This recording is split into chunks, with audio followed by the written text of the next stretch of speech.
mga 5 years lang siguro, lagi lumulubog na rito. Katulad ng mabasa sabihin. Iba na ngayon ang ano natin ngayon, tubig ngayon, laging malalaki. Ay, hirap din mga tao dito pagka ganyan mabaha. Taon-taon na yan eh. Darating ganitong petsa, siyak na mayroong dating tulog ng baha. Pag nababaha. Wala na kayo ng pag-asa. Wala na. Eh kaya nga, mag-tiis tayo. Sa mga batang lalaki. Tiis na rin. Kung kaya nilang lumipat, mataas. Ganun na lang. Lipat na lang. Lipat na lang sila.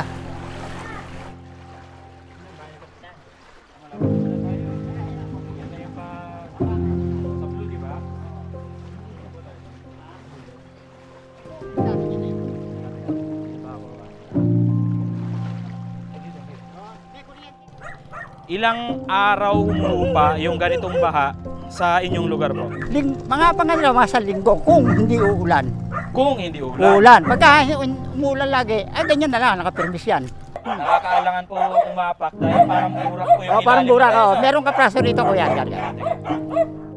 So we are now at the area of the flood waters here in Barangay Lolomboy, Bukawi, Bulacan.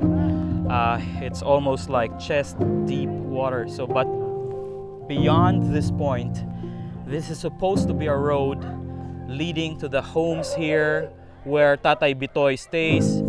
It's just sad that people from Barangay Lolomboy need to experience this kind of flood annually. There's always a challenge for supplies, but Operation Blessing, because of your help, is always ready to support, like Tatay Bitoy, to give help and hope to people who are suffering.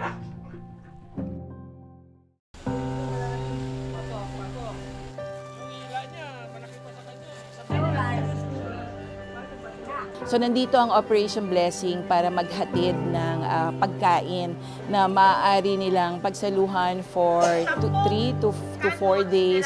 At alam natin na tuwing ganitong may disaster ay mahirap ang pag-access nila ng mga basic necessities at kagaya ng gamot. At sa ngayon din, dahil nga sa baha pa ang mga bahay ng mga residents dito, ay hindi sila nagkakaroon ng kuryente.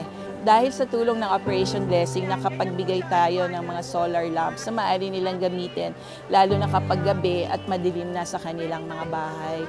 And we are grateful and we are blessed to be able to share that hope to these people, especially in this time of disasters and crises sa barangay na ito.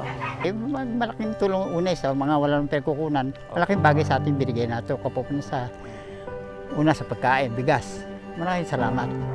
Simula pa lamang po ito ng ating pagtulong. Marami pa rin pong mga kababayan natin at marami pa rin pong mga areas na kung saan ay humihingi ng tulong at nangangailangan ng tulong. And we are praying that many of you will give and will pray with us para po makatulong tayo sa marami pang mga pamilya na naapektuhan ng bagyo at ng pagbaha